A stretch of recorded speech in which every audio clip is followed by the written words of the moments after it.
This week you'll get an inside view on the newly proposed marijuana laws in Stevens Point, the Wisconsin governor elections, and the latest programs at Schmeeckley Reserve here at UWSP.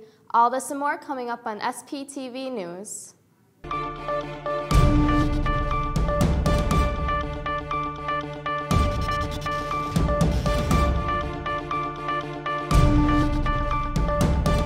And now Milica Mitrovic in her second year with SPTV News. Good evening, Stevens Point. In campus news this week, SPTV's Emily Marginson talked to students about the upcoming governor election. Let's take a look. The governor elections are coming on November 4th, and SGA is urging students to get out and vote. So student government has year after year sponsored and kind of run the Get Out the Vote campaign on the UWSP campus. This year we had a lot of community members come in and volunteer with us to get registered, to get students registered to vote, along with educating them. The turnout for the Get the Vote Out campaign was successful. But how did UWSP compare to other UW schools? UWSP had the highest percentage of students registered to vote. We had 1,124 total students register, which was about 12% of our campus, compared to Madison, which had about 5% of their campus register to vote. I'm really looking forward to this election. I'm excited to this is my first election that I'm actually being able to vote in, and UWSP actually has the highest percentage of registered voters of the entire UW system. On Election Day, students will be picked up in voter vans to take them to their polling place. Most polling places are located in the Dreyfus University Center on campus, but that is not the case for all students.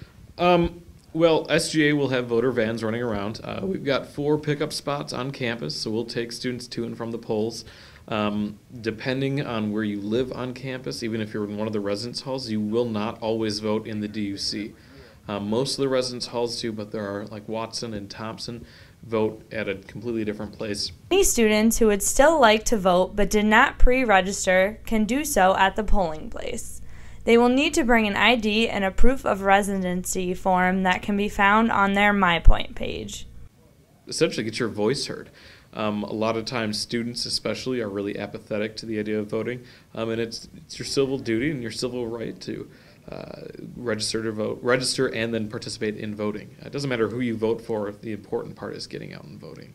It will be interesting to see how this election pans out and how many students will vote.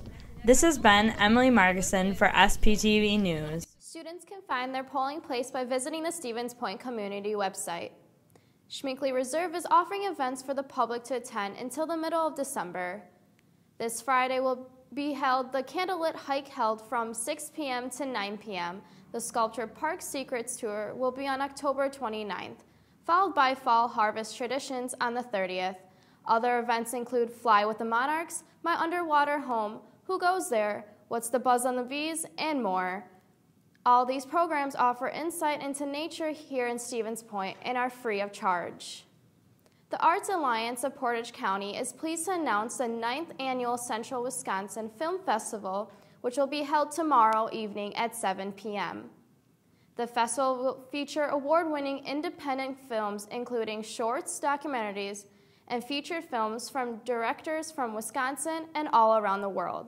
The Central Wisconsin Film Festival showcases emerging and established independent filmmakers, established in 2006. The festival supports film and video makers that demonstrate a high regard for moving images as artistic expression. The intent is to promote understanding, tolerance, entertainment, and social awareness, while providing a stimulating and enriching culture experience within Central Wisconsin. Tickets will be available for students at the door at a discounted rate. The public is also encouraged to attend. In local news this week, the Stevens Point community accepted the new law on first offense possession of marijuana under 5 grams. The SPTV's Ashley Homer has more. At the Stevens Point City Council meeting this past week, a new ordinance passed about marijuana possession. This new ordinance allows first-time offenders who are in possession of 5 grams of marijuana or less to avoid a misdemeanor possession charge that could include possible jail time. It's a pretty substantial fine. The fine is The deposit amount is actually $300, but with the fees and the court costs on top of it, it's $439. Similar to like a speeding ticket or a disorderly conduct type ticket. Obviously, we'd seize the amount, destroy it, and you just get a paper ticket.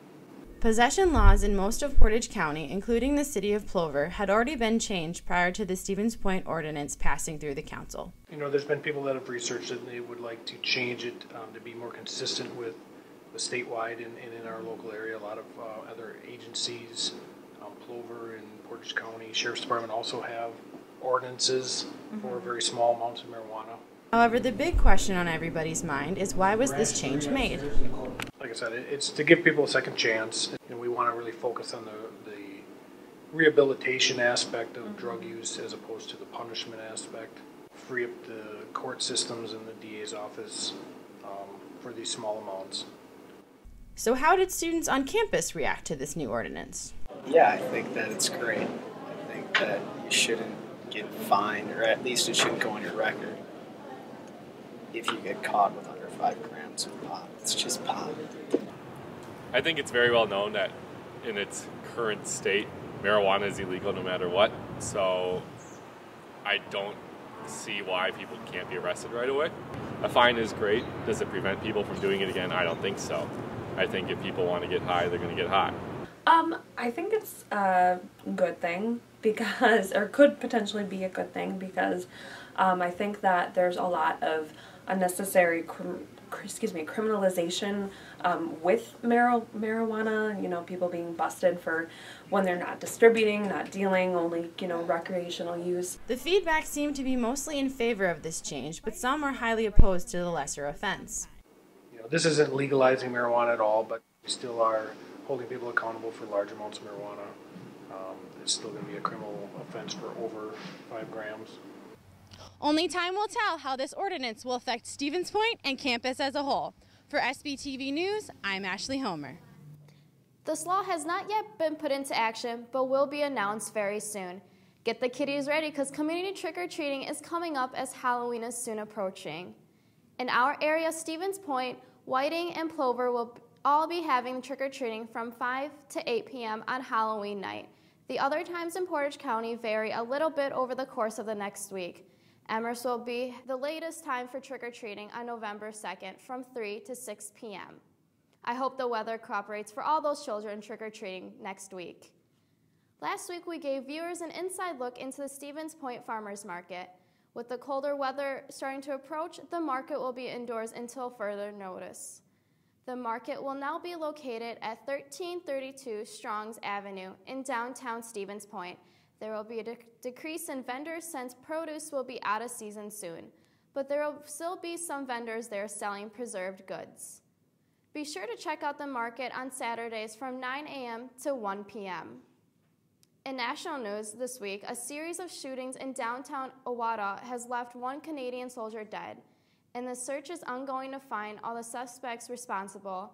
CNN's Martha Shade has the latest. In downtown Ottawa, 2 separate shooting incidents led to widespread panic, forcing the Canadian Parliament to go on lockdown. Canadian police say shootings occurred at the National War Memorial and on Parliament Hill. Dozens of shots were fired. A soldier standing guard at the Canadian War Memorial was killed. It's not clear how many gunmen there were, but Ottawa police confirm one male suspect is dead. All available and necessary resources were activated and deployed immediately when we became aware of the incident. They will continue to be here for as long as they're needed. Witnesses say they heard rapid gunshots in a matter of seconds. All of a sudden just heard a shot, turned around, and there was a guy with a rifle just around on the back corner, and just pow, pow. The first shooting took place at the memorial around 10 a.m. Eastern Time. A second shooting took place in the main foyer of the main Parliament building, then moved toward an entrance to the Parliament Library. This is an ongoing operation. We are asking members of the public to stay away from the downtown core. President Obama has been briefed on the shootings, according to the White House. NORAD has heightened its alert presence, increasing the number of planes to respond to an incident if needed. I'm Martha Shade reporting. Today it was announced that they're still searching for more suspects. Since this shooting, the United States has been on alert for any suspicious activity. There is encouraging news in the battle against Ebola. The NBC freelance cameraman who was diagnosed with Ebola is now free of the virus. CNN's Ed Lorenda has the latest in the nation's response to the deadly virus. This morning, the freelance cameraman who contracted Ebola in Liberia is now free of the virus, according to health officials. Ashoko Mukpo tweeted, "I fought and won with lots of help. Amazing feeling." The 33-year-old is also offering hope for nurses Nina Pham and Amber Vinson. "Look forward to the day you two get news like this too," he writes. Both contracted Ebola while caring for the now deceased Liberian man, Thomas Eric Duncan, at the Texas Health Presbyterian Hospital. During the highest risk period for treating Duncan, the nurses wore protective gowns that exposed their necks. We were very comfortable as we've reviewed Amber's use and Nina's use, that they knew what they were doing. I spoke with the chief clinical officer of the hospital who says he didn't know of any nurses raising concerns about having exposed skin. Did anyone raise a red flag and say, even though we're following CDC guidelines here, we're not covered the way we should be? I think in retrospect, we've asked that question. We were in full compliance with CDC contact and droplet precautions going forward.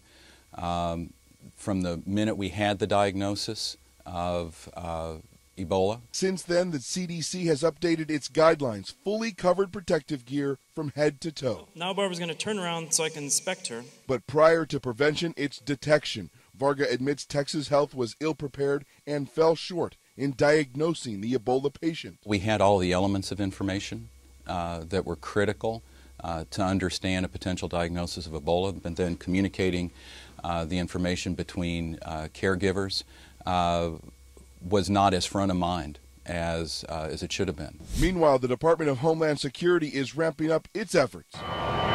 Starting today, all passengers arriving to the U.S. from Ebola-stricken countries must land at one of only 5 airports with enhanced Ebola screening. This story brings hope to those suffering and worrying about this horrible virus. The editor who guided the Washington Post throughout the era of the Pentagon Papers and the Watergate scandal, Ben Bradlee, has died. The 93-year-old had battled dementia and Alzheimer's disease for several years before his death on Tuesday. CNN's Brian Todd reports. His first battle with the Nixon administration was over publishing the Pentagon Papers in 1971, leaked documents that showed how poorly the Vietnam War was handled. The Post was still looking for a seat at the big table. We weren't at the big table yet, and we very much wanted to go there. As editor of the Washington Post, Benjamin Bradlee fought Nixon's objections all the way to the Supreme Court, winning the right to publish, along with the New York Times. A year later, the stakes were even higher as he headed the newspaper's coverage of the Watergate scandal. And the stakes were enormous. Every day, the White House, the leader of the free world, his spokesman would get up and attack the Washington Post, attack Ben Bradlee by name, attack Woodward and myself, and he backed this up. Post reporters Carl Bernstein and Bob Woodward led the way in unraveling the story, which brought down Richard Nixon. We knew Nixon lied when he turned to the country early on and said, "I can't tell you about Watergate because it involves national security."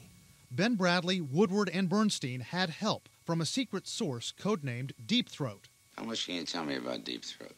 Bradlee was immortalized in the movie All the President's Men, where he was played by Jason Robards. Nothing's riding on this except the First Amendment of the Constitution, freedom of the press, and maybe the future of the country. As a boy, Bradlee survived polio, went to Harvard, then served on a destroyer in World War II through more than a dozen battles.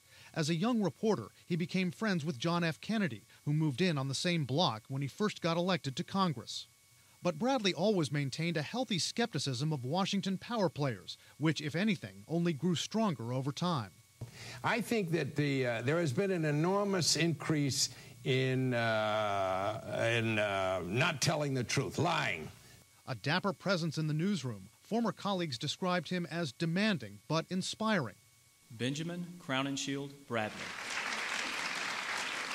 He received the Medal of Freedom from President Obama at the age of 91. He transformed that newspaper into one of the finest in the world.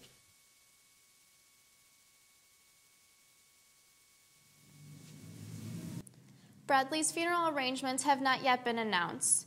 Well, that wraps up news for the week. Next up is sports with Adam Yurkovsky. Stay tuned. My name is Jackie Lang. I graduated from UW-Stevens Point in 2013. I started off coming to general members meetings, showing up for the shows. From the first show that I was a part of, I just absolutely loved it. Now that I've graduated, I currently work at WFRV TV, which is Channel 5, the CBS affiliate in Green Bay. I also freelance for Lashbro Visual Communications. All of my experience, all of my knowledge came from SPTV, and I will forever be grateful to this organization for that.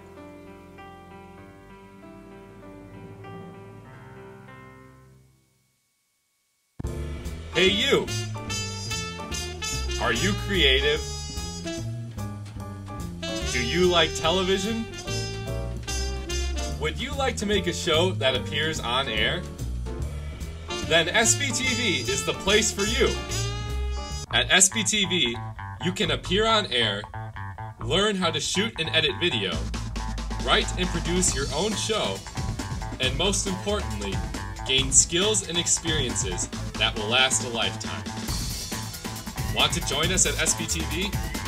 Come check us out in the Communication Arts Center, rooms 121 and 130. We'd love to meet you. SPTV. Let's make media together.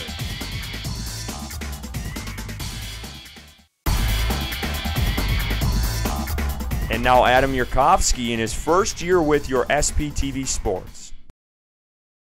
In local sports this week, the Spash Panthers took on Oshkosh West last Friday night and came away with a dominating 43-10 road victory. However, it was not enough to get the Panthers into the playoffs, and they finished the year with a 5-4 record. The rest of the WIAA playoffs begin this weekend. In pointer sports, the UW-Stevens Point football team took to the road this past weekend, traveling to UW-Platteville to take on the Pioneers. It wasn't a pretty game for the Pointers as they took the loss 31-13. The Pointers were outgained in the game by a lopsided margin of 459 to 186 yards. The Pointers had another poor outing on the ground, only gaining 25 rushing yards on 39 attempts. DeJuan Wright paced the Pointers with 26 net yards. This was the Pointers' first loss on the season, dropping their record to 5-1 overall and 2-1 in the WIAC. The Pointers fell to number 19 in this week's D3Football.com poll. The Pointers' next game is Saturday, October 25th, as they take on UW La Crosse. Kickoff is set for 1 o'clock at Gerke Park. Also, don't forget to wear your Halloween costume for Nightmare at Gerke, with prizes for best costumes given out at halftime. Be sure to tune in for our live sports broadcast for the game on the SPTV website. Curtis and I will have the call. In volleyball news, the Pointers continued their winning ways by defeating two ranked opponents over the weekend in the UW-Eau Claire Fall Classic. The Pointers defeated number 21 Milliken 3-1 and then proceeded to beat number 15 Trinity 3-2. Emma Brunkhorst had 50 kills on the day, and Alexis Hartman had 93 assists in 2 matches, including 55 in the game against Trinity. Hannah Picel was also named WIAC Defensive Player of the Week for the 3rd time this season. A big congratulations to her and the rest of this Pointers volleyball team for their outstanding performances lately. In Packer news, the Green Bay Packers offense continued its hot streak as they defeated the Carolina Panthers 38-17. Aaron Rodgers threw for 255 yards and 3 touchdowns. Jordy Nelson had 80 yards and a touchdown, and Randall Cobb had 121 yards and a touchdown. The Packers are on quite the streak after Aaron Rodgers suggested that we all relax, and the team looks like they are for real this year. In national sports this week, a tale of 2 teams. One's been to the Fall Classic 3 times in the last 5 years. The other hasn't made it since 1985. The Giants and the Royals played Game 1 of the World Series Tuesday. Andy Scholes is in Kansas City, where fans have waited a long time to be back in the big series. The year was 1985. Back to the Future was the top-grossing movie at the box office. Great Scott! Mario Brothers made its debut on the Nintendo. And the Kansas City Royals were World Series champions. Fans in Kansas City have been waiting 29 years to relive that moment. And they may get their chance soon enough. You hope for this day to come. You wait and you wait and you wait in 29 years, and now it's here. You're like, you know, it paid off. I've been here all of my life, season tickets with my dad, unbelievable. 1985 was awesome, 2014, again. Winning a record 8 straight games to start this postseason, the Royals are on the verge of capping off one of the greatest runs in professional sports history, and they say their fans have been a big part of it. These people out here are amazing. You know, unbelievable fans. They're loyal. They're loud when we're playing. You know, we're in this just as much as they are. So it's we're excited to have them in our corner. The passion that these fans and this community has is, you know, they've been obviously waiting for this for a long time. Lord's hit song Royals, which was inspired by Hall of Famer George Brett, has been banned by San Francisco radio stations during the World Series. But in Kansas City, it's the most popular song on the airwaves. Now the Royals and Giants both have one win for the series after the Royals beat the Giants last night. That's all we have for sports tonight. Make sure you check out Final Take on demand on YouTube and our SPTV website. Back to you, Melissa. Thank you, Adam. Now we have weather with SPTV's Jonah Creighton. Hello, Stevens Point. I'm Jenna Creighton with your SPTV 7-day forecast. Tomorrow, Friday, we will see some patchy fog over areas of central Wisconsin. But we are still holding on to the last days of fall. Temperatures will be in the mid-60s and cooling down to 43 into later evening. This weekend, we will see partly cloudy skies, temperatures in the upper 50s and lows in the 30s. It looks like a great weekend to get out there and explore the fall colors of Schmeekly. Next week is looking warm but rainy as temperatures on Monday will reach the 60s, and we'll start to see lower temperatures heading into the end of the week.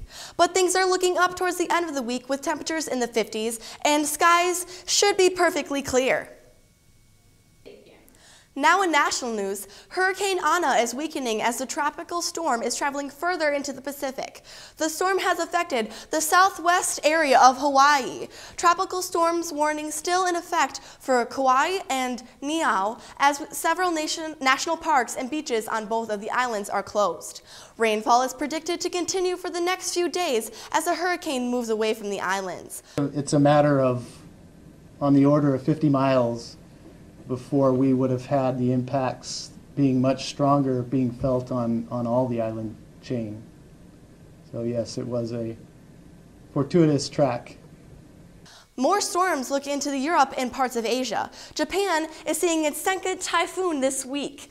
Experts say it is the strongest storm to hit the country this year. Typhoon Vangfang follows on the trails of the previous typhoon in the country, killing 9 in Japan earlier this week. 3 of those were U.S. military servicemen. The second storm is picked up strength since passing through the South Pacific Islands, and winds have been calculated at more than 99 miles per hour. That's all for weather this week. Tune in next week for the latest weather updates. Back to you, Melitza. After the break, Laura Brown will give us the latest in entertainment news.